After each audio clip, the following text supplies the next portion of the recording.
C'est une méthode auto-expérimentale d'harmonie physique et psychique qui utilise à la faveur de la voix parlée et chantée les correspondances entre l'homme, les sons, les rythmes et le verbe, la parole, la poésie. Ça va donc beaucoup plus loin que le simple fait de chanter et de se faire plaisir en chantant. Donc je voudrais vous faire part de quelques remarques qu'a écrites dans une préface d'un livre de Marie-Louise Aucher qui s'appelle « Encore chanter ». L'homme moderne est prisonnier de son cerveau et s'est coupé progressivement de ses sensations corporelles.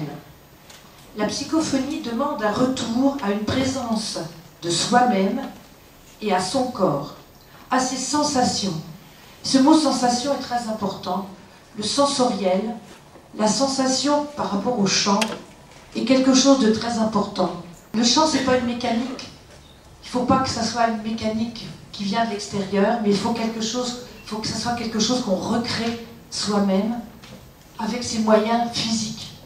La psychophonie nous invite à être présents dans notre corps, à être vigilants à nos sensations. Donc un professeur de chant doit éviter l'enseignement d'une mécanique du chant, uniquement d'une technique, au service d'une voix qui va être certes belle, mais qui ne sera peut-être pas du tout incorporée, qui ne développera aucune émotion. Parce que la musique, c'est d'abord une émotion.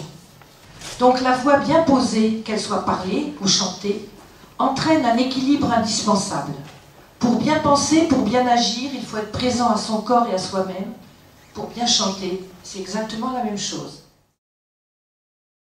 Marie-Louise Aucher, c'est une petite dame, elle n'était pas bien grande, qui est née en 1906 et qui est décédée en 1994. Donc elle était à côté des orgues et elle a été surprise de sentir que les sons de cet instrument résonnaient profondément à certains niveaux de son corps.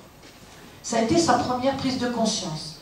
Donc par exemple, le ré résonnait au niveau de son plexus solaire, le sol sonnait au niveau du genou et le do au niveau de la bouche. Elle a répertorié toute une gamme de sons en fonction du corps. Elle a dit tout simplement que l'homme vibrait sur 4 octaves. Voilà, l'octave, c'est d'une note do à do. Hein, voilà, en gros, c'est ça. Et elle va attribuer une fonction à chacun de ces étages. On parle d'étages. Le premier étage des jambes, l'étage du mouvement, de la dynamique, de l'équilibre statique et du rythme. L'étage du bassin, l'étage des fonctions végétatives et sexuelles. L'étage du buste, l'étage pulmonaire, affectif. Et le dernier étage, l'étage sensoriel et cérébral. Cette constatation ne varie pas, ni avec le sexe, ni avec l'âge. Elle développe ces constatations. Les pieds sont la zone de sensibilité des principaux organes. Vous connaissez le principe de la réflexothérapie. D'où l'importance d'une marche bien assumée.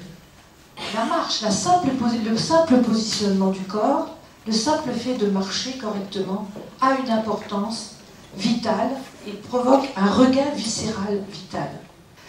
La deuxième octave, qui est l'octave du bassin, c'est le domaine de l'inconscient. Celle du mystère secret des transformations, soit par l'ingestion, soit par l'acte sexuel. Tout ce qui est déposé dans la caverne du ventre rejaillit après digestion sous des formes nouvelles, dit-elle. Elle appelait ça la marmite. C'est la zone des émotions contenues, des souffrances secrètes, de la résignation forcée, des chagrins, des colères, des douleurs. Cette partie du corps est aussi très importante pour le chant, puisque pour le chanteur, c'est la zone dynamique du souffle, c'est la zone d'appui des sons. C'est le point de départ de toute projection du son.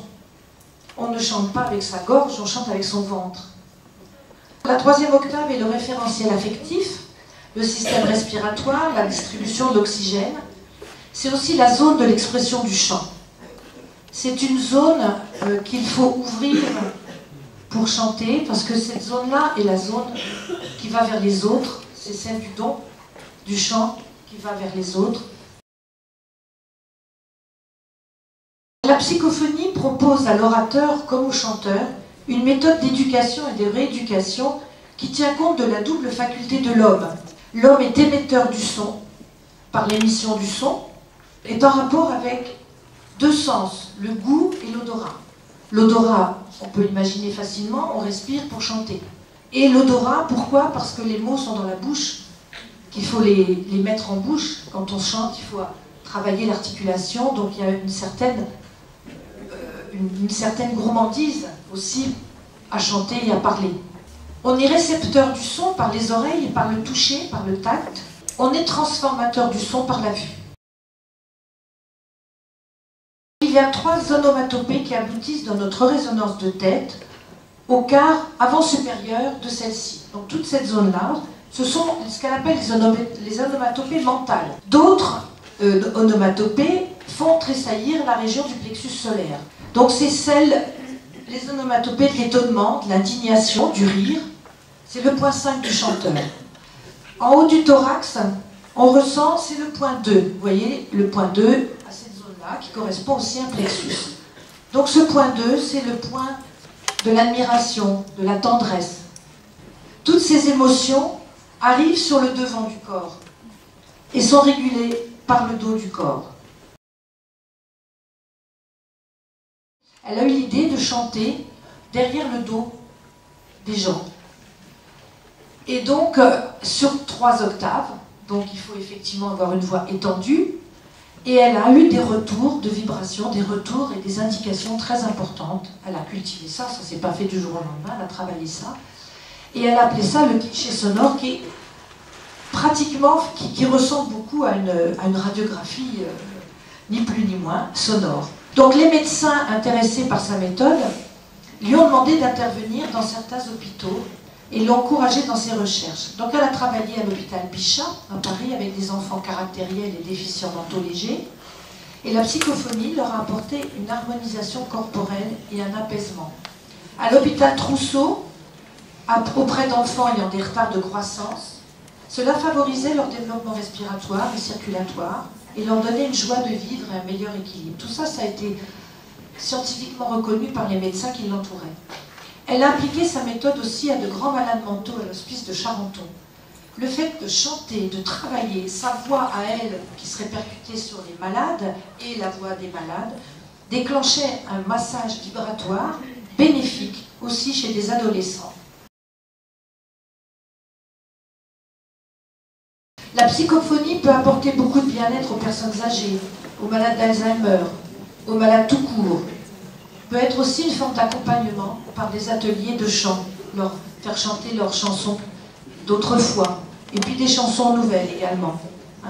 Donc Marie-Louise Aucher préconise le chant sans modération, à condition de ne pas forcer sa voix, il faut quand même une certaine technique importante, et de travailler dans la joie, la détente et avec des pensées positives. Le chant favorise l'ouverture, la communication entre tous les diaphragmes, débloque les résistances, redresse la silhouette, ça c'est aussi très important, active la sensation de maîtrise, induit une bonne respiration, une bonne diction par le travail des textes, des consonnes et des voyelles.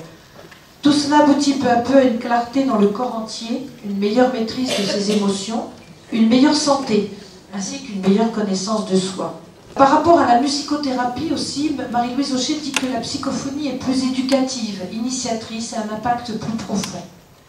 Enfin, la psychophonie ne peut pas être menée sans l'esprit et une certaine façon de replacer l'homme dans son incarnation terrestre. Ça, c'est aussi un aspect très important pour Marie-Louise. Je terminerai donc par une citation de Marie-Louise.